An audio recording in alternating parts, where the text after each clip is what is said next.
I told myself it was just one dinner. That families say careless things when they're stressed, especially during the holidays. But when my son looked at me and said there wasn't a seat for me, that I wasn't really family anymore, I felt something break that had been holding on for years. People say I should have stayed quiet to keep the peace, but silence has a way of teaching people what they can get away with. So tell me, when you're pushed out of your own family, is protecting yourself really the wrong move? Stay with me. I had been looking forward to Christmas all year. Not because of the decorations or the food, but because it was one of the few times I allowed myself to hope things might feel normal again. I wrapped the gifts carefully, choosing things I thought they'd actually use, and drove over with that familiar mix of excitement and nerves that comes from wanting to belong somewhere you're no longer sure you do. When I arrived, the house was already full. Laughter spilled out the front door when it opened. Coats were piled on the chair by the wall. The smell of roasted meat and cinnamon filled the air. For a moment, I stood there holding my dish, reminding myself to breathe. My son was in the dining room, adjusting chairs around the table. His wife was giving instructions, moving things just so. I waited, expecting him to look up, to smile, to say something simple like, "I'm glad you're here."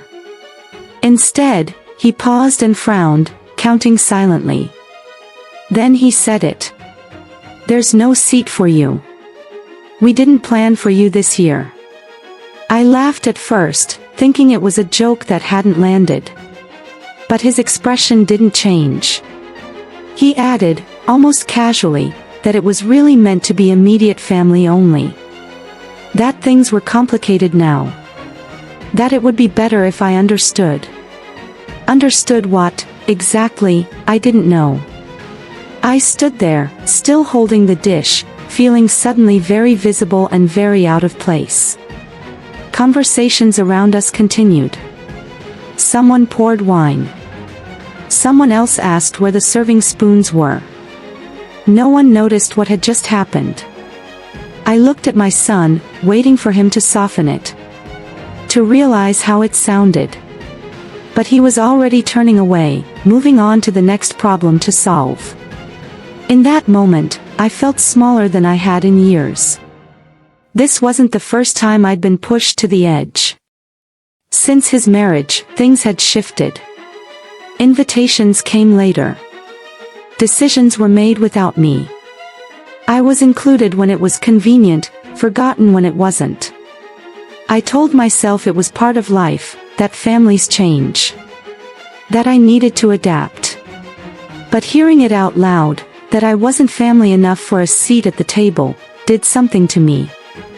It stripped away the excuses I'd been making for everyone, including myself. I carried the dish into the kitchen and set it down carefully. My hands were steady, even though my chest felt tight. I could hear my own thoughts clearly now, louder than the holiday music playing in the background. I thought about all the Christmases before this one. The years I'd hosted. The nights I'd stayed up late wrapping presents. The way I'd tried to keep traditions alive even when it was hard. I wondered when those things stopped counting. Someone asked if I was staying. I said I wasn't sure yet. That answer felt honest. I went to the bathroom and closed the door, resting my hands on the sink. I looked at my reflection and barely recognized the person staring back. Not because I looked different, but because I realized how long I'd been swallowing moments like this, convincing myself they didn't matter. I had a choice to make. I could leave quietly, spare everyone the discomfort, and spend the evening alone pretending I didn't care. Or I could stay and accept the role I'd been given, the extra, the inconvenience, the one who should know better than to expect too much. Neither felt right. When I came back out, dinner was almost ready. Plates were being set. Chairs scraped against the floor. There was still no place for me. No one seemed to notice. I felt something shift inside me then. Not anger. Not the kind that explodes. Something firmer. Something that said I didn't have to disappear just because it made others comfortable.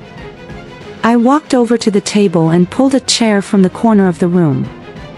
The sound it made was louder than I intended. Conversations paused. My son looked up, surprised. "I'll sit here," I said quietly. He told me there wasn't room. That it would make things awkward. That we could talk about it later. I told him later had already passed. The room felt tight. Eyes shifted. Someone cleared their throat. My son's wife crossed her arms, her expression hard to read. For the first time that evening, everyone was paying attention. I didn't raise my voice. I didn't accuse anyone. I just said I wasn't leaving. That I wasn't asking for anything special.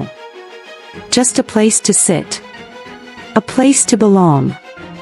The silence that followed was heavy. Not because of what I'd said, but because of what everyone was being forced to acknowledge.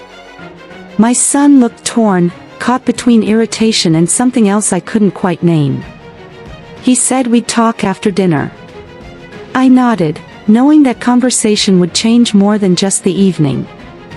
As I sat there, surrounded by people who suddenly didn't know where to look, I wondered what the cost of this moment would be. What would break?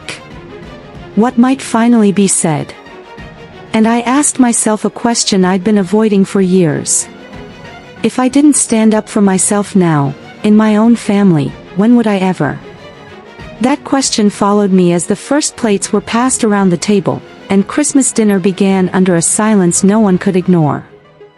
Dinner moved forward, but nothing felt the same. Forks touched plates. Glasses clinked.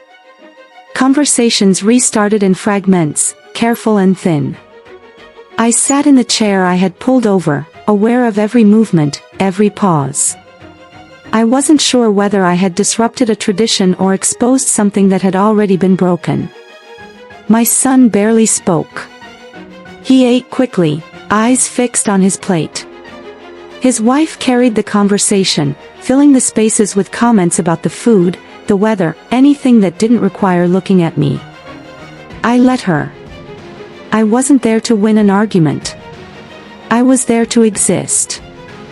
Halfway through the meal, my grandson asked if I was staying for dessert. The question was simple, innocent. It caught everyone off guard.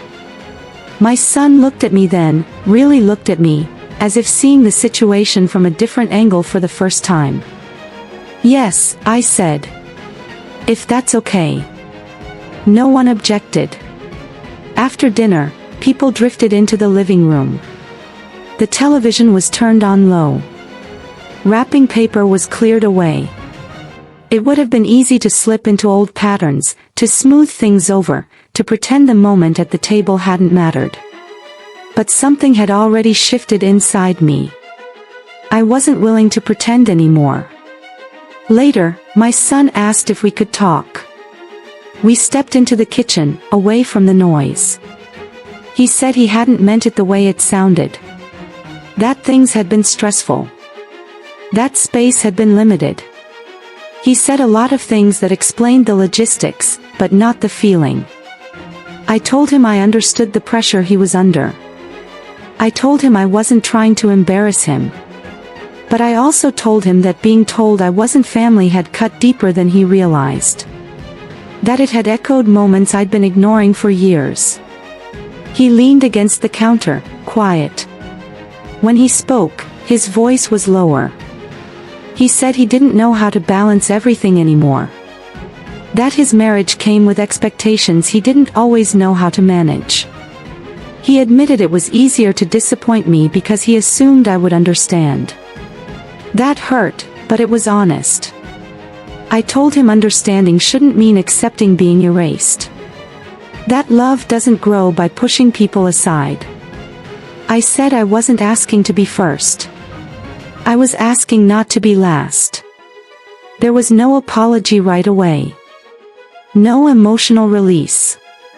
Just a shared awareness that something important had been said. Sometimes, that has to be enough. Before I left, my daughter-in-law approached me. She didn't smile. She didn't argue. She said she hadn't realized how it would feel. I believed her, even if the realization came late. Driving home that night, the streets were quiet, lit by decorations in other people's windows. I didn't feel triumphant. I felt tired, but in a different way than before. The kind of tired that comes from effort, not from surrender. When I got home, I made tea and sat by the window. I thought about the chair at the table. How small it was. How much it had mattered. I realized that dignity isn't something you're given back after it's taken. It's something you claim, even when your voice shakes. I don't know what next Christmas will look like.